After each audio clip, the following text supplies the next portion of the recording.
Love situation at present ಅಲ್ಲಿ ಹೇಗಿದೆ ಅನ್ನೋದನ್ನ ನೋಡೋಣ. ಸರೆಂಡರ್ ಕಾರ್ಡ್ ಅನ್ನ ತಗೊಂಡಿದ್ದೀನಿ. ಸರೆಂಡರ್ ಟು ಪ್ರಯರ್ ಅಂತ ಕೊಡ್ತಾ ಇದ್ದಾರೆ. ನೀವು ಪ್ರಯರಿನ ಕಡೆಗೆ ಹೆಚ್ಚು ಗಮನವನ್ನ ಕೊಡಿ, ಸ್ವಲ್ಪ ದೇವರ ಕಡೆಗೂ ಹೆಚ್ಚು ಗಮನವನ್ನ ಕೊಡ್ಬೇಕಾಗತ್ತೆ.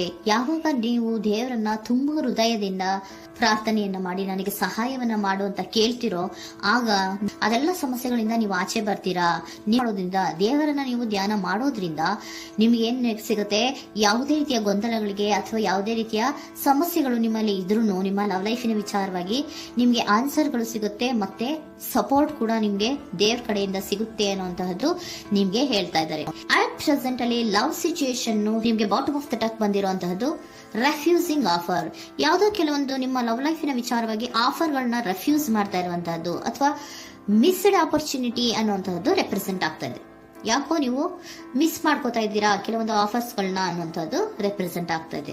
ಏನೋ ಒಂದು ರೀತಿಯ ಧ್ಯಾನ ಮಾಡ್ತಾ ಇರುವಂತದ್ದು, ಚಿಂತೆಯನ್ನ ಮಾಡ್ತಾ ಇರುವಂತದ್ದು ರೆಪ್ರೆಸೆಂಟ್ ಆಗ್ತದೆ. ಪಾಸ್ಟಿನಲ್ಲಿ ನಿಮ್ಮ ಲವ್ ಲೈಫಿನ ವಿಚಾರವಾಗಿ ಒಂದು ನ್ಯೂ ಐಡಿಯಾ ಇತ್ತು, ಏನೋ ಒಂದು ರೀತಿಯ ಹೊಸ ಐಡಿಯಾಗಳನ್ನ ಮಾಡ್ಕೊಂಡಿದ್ರಿ. ಲವ್ ಲೈಫಿನ ವಿಚಾರವಾಗಿ ನಿಮ್ಮ ಆಪರ್ಚುನಿಟಿ ಕೂಡ ಚೆನ್ನಾಗಿಯೇ ಇತ್ತು. ಆದ್ರೆ ನಿಮ್ಮ ಲವ್ ಲೈಫಿನ ವಿಚಾರದಲ್ಲಿ ಕಿಂಗ್ ಆಫ್ ಸೋರ್ಟ್ಸ್, ನೀವೇನನ್ನ ನಿಮ್ಮ ಲವ್ ಲೈಫಿನ ವಿಚಾರವಾಗಿ ಏನನ್ನ ಎಕ್ಸ್ಪೆಕ್ಟ್ ಮಾಡಿದೀರಾ ಪಾಸ್ಟಿನಲ್ಲಿ ಅಂದ್ರೆ, ಲವ್ ಲೈಫಿನಲ್ಲಿ ಒಂದು ಕ್ಲಿಯರ್ ಇರಬೇಕು, ಕ್ಲಾರಿಟಿ ಇರಬೇಕು, ಮತ್ತೆ ಯಾವುದೇ ವಿಚಾರ ಕೂಡ ನಿಮ್ಮ ಲವ್ ಲೈಫಿನ ವಿಚಾರದಲ್ಲಿ ಮುಚ್ಚು ಮರೆ ಅನ್ನೋದು ಇರಬಾರ್ದು.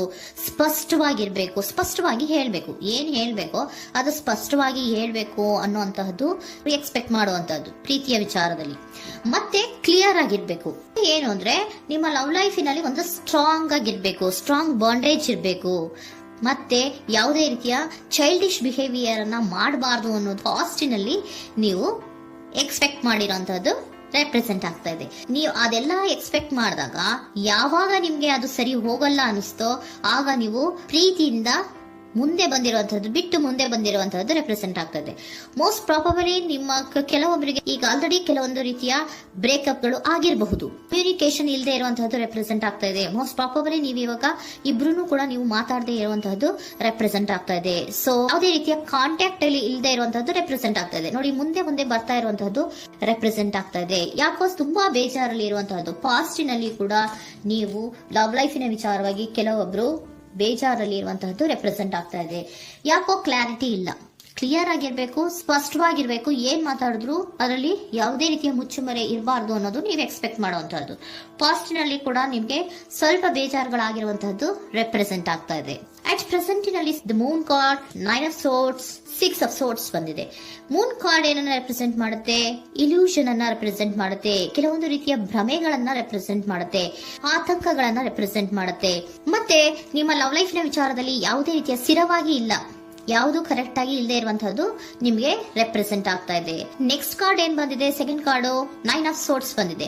ಇದರಲ್ಲೂ ಕೂಡ ನಿಮ್ಗೆ ಆತಂಕ ಇತ್ತು, ಇದರಲ್ಲೂ ಕೂಡ ಆತಂಕ ಇದೆ, ಭಯ ಇದೆ, ಕರೆಕ್ಟ್ ಆಗಿ ನೀವು ನಿದ್ರೆ ಮಾಡ್ತಾ ಇಲ್ಲ, ಯೋಚನೆ ಮಾಡ್ತಾ ಇರುವಂತಹದ್ದು ಈ ಎರಡೂ ಕಾರ್ಡ್ಗಳಲ್ಲೂ ರೆಪ್ರೆಸೆಂಟ್ ಆಗ್ತದೆ. ಇದರಲ್ಲೂ ಆತಂಕಗಳಿದೆ, ಇದರಲ್ಲೂ ಆತಂಕ. ಅಟ್ ಪ್ರೆಸೆಂಟಿನಲ್ಲಿ ಕೆಲವೊಂದು ರೀತಿಯ ವಿಚಾರಗಳಲ್ಲಿ ಭಯವನ್ನ ಪಡ್ತಾ ಇರುವಂತಹದ್ದು ರೆಪ್ರೆಸೆಂಟ್ ಆಗ್ತಾ ಇದೆ. 6 ಆಫ್ ಸೋರ್ಟ್ಸ್ ಕೂಡ ಏನಾಗ್ತಾ ಇದೆ? ಮೂವಿಂಗ್ ಆನ್, ಮುಂದೆ ಹೋಗ್ತಾ ಇರುವಂತಹದ್ದು, ಬೇಜಾರಿಂದ ನೀವು ಮುಂದೆ ಹೋಗ್ತಾ ಇರುವಂತಹದ್ದು ರೆಪ್ರೆಸೆಂಟ್ ಆಗ್ತಾ ಇದೆ. ಅಟ್ ಪ್ರೆಸೆಂಟಿನಲ್ಲಿ ಯಾವುದೇ ರೀತಿಯ ಸಮಾಧಾನದಿಂದ ಇದ್ದಿರುವಂತಹದ್ದು ಈ ರೀಡಿಂಗ್ ಗಳಲ್ಲಿ ಕಾಣಿಸ್ತಾ ಇಲ್ಲ. ಓಕೆನಾ? ಟೇಕ್ ಇಟ್ ರೆಸೋನೇಟ್, ನಿಮ್ಗೆ ರೆಸೋನೇಟ್ ಆದ್ರೆ ಮಾತ್ರ ತಗೊಳ್ಳಿ. ನೆಕ್ಸ್ಟ್ ಕಾರ್ಡ್ ಇಮಿಡಿಯೇಟ್ ಫ್ಯೂಚರ್ ನ ಬಗ್ಗೆ ನೋಡೋದಾದ್ರೆ ನೈಟ್ ಆಫ್ ಸೋರ್ಟ್ಸ್ ಬಂದಿದೆ. ಅಂದ್ರೆ ಈ ಕೆಲವು ಬೇಜಾರುಗಳಿಂದ ಏನ್ ಈ ಮೂವ್ ಆನ್ ಆಗ್ತಾ ಇದ್ದೀರಲ್ವಾ, ಕೆಲವೊಂದು ವಿಚಾರಗಳನ್ನ ಕ್ವಿಕ್ ಥಿಂಕಿಂಗ್ ಅನ್ನ ಮಾಡಿ ನೀವು ಮುಂದೆ ಬರುವಂತಹದ್ದು, ಕೆಲವೊಂದು ಆಕ್ಷನ್ಸ್ ಗಳನ್ನ ತಗೊಳ್ಳುವಂತಹದ್ದು ರೆಪ್ರೆಸೆಂಟ್ ಆಗ್ತಾ ಇದೆ. ನಿಮ್ಮ ಲವ್ ಲೈಫಿನ ವಿಚಾರವಾಗಿ ಕ್ವಿಕ್ ಥಿಂಕಿಂಗ್ ಅನ್ನ ಮಾಡಿ ಏನ್ ಮಾಡ್ಬೇಕು, ಹೇಗ್ ಮಾಡ್ಬೇಕು ಅಂತ ಕ್ವಿಕ್ ಥಿಂಕ್ ಅನ್ನ ಮಾಡಿ ನೀವು ಮುಂದೆ ಬರುವಂತಹದ್ದು, ಮತ್ತೆ ಕೆಲವೊಂದು ರೀತಿಯ ಆಕ್ಷನ್ ಗಳನ್ನ ತಗೋತಾ ಇರುವಂತಹದ್ದು ರೆಪ್ರೆಸೆಂಟ್ ಆಗ್ತಾ ಇದೆ. ಕ್ವೀನ್ ಆಫ್ ಕಪ್ ಏನನ್ನ ರೆಪ್ರೆಸೆಂಟ್ ಮಾಡುತ್ತೆ? ಬಹಳ ಕೇರಿಂಗ್ ಅನ್ನ ರೆಪ್ರೆಸೆಂಟ್ ಮಾಡುತ್ತೆ. ಏನಿರ್ಬೇಕು ಲವ್ ಲೈಫಿನ ವಿಚಾರದಲ್ಲಿ? ನೋಡಿ, ನೀವು ನೋಡ್ತಾ ಇರೋದು ಹೇಗ್ ನೋಡ್ತಾ ಇದ್ದೀರಾ? ನಿಮ್ಮ ಲವ್ ಲೈಫಿನ ವಿಚಾರದಲ್ಲಿ ಏನಿರ್ಬೇಕು ಅಂತ ಎಕ್ಸ್ಪೆಕ್ಟ್ ಮಾಡ್ತೀರಾ? ಸ್ವಲ್ಪ ಸ್ಟೇಬಲ್ ಆಗಿರ್ಬೇಕು, ಬಹಳ ಕೇರಿಂಗ್ ಇರ್ಬೇಕು, ಎಮೋಷನಲ್ ಇರ್ಬೇಕು ಅದರಲ್ಲಿ ಅನ್ನುವಂಥದ್ದು ನೀವು ಎಕ್ಸ್ಪೆಕ್ಟ್ ಮಾಡುವಂಥದ್ದು. ಈ ನಿಯರ್ ಫ್ಯೂಚರ್ ನಲ್ಲಿ ನೀವು ಆ ರೀತಿ ಎಕ್ಸ್ಪೆಕ್ಟ್ ಮಾಡುವಂತಹದ್ದು. ನೆಕ್ಸ್ಟ್ ಕಾರ್ಡ್ ಬಂದಿರುವಂತಹದ್ದು ಏರೋಫೆಂಟ್ ಕಾರ್ಡ್ ಬಂದಿದೆ. ಏರೋಫೆಂಟ್ ಕಾರ್ಡ್ ಏನನ್ನ ರೆಪ್ರೆಸೆಂಟ್ ಮಾಡುತ್ತೆ? ಕೆಲವೊಂದು ವಿಚಾರಗಳ ಬಗ್ಗೆ ತಿಳ್ಕೊತಾ ಇರುವಂತಹದ್ದು, ಏನೋ ಕೆಲವು ವಿಚಾರಗಳ ಬಗ್ಗೆ, ನಿಮ್ಮ ಲವ್ ಲೈಫಿನ ವಿಚಾರಗಳ ಬಗ್ಗೆ ತಿಳ್ಕೊತಾ ಇದ್ದೀರಾ.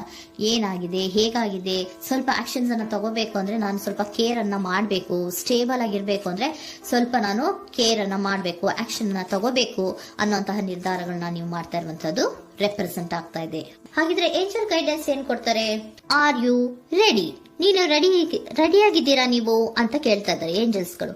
ಅಂದ್ರೆ ಏನು, ನೀನ್ ಇಲ್ಲೇ ಕುತ್ಕೊಂಡು ಅಳ್ಕೊಂಡು ಬೇಜಾರ್ ಮಾಡ್ಕೊಂಡು ಕುತ್ಕೊಳ್ಳೋದು ಬೇಡ, ಸ್ವಲ್ಪ ನೀನು ಮುಂದೆ ಮೂವ್ ಆಗು. ಅಲ್ಲಿರೋದ್ರಿಂದ ಏನು ಪ್ರಯೋಜನ ಇಲ್ಲ. Are you ready? ನೀವು ರೆಡಿ ಆಗಿದ್ದೀರಾ?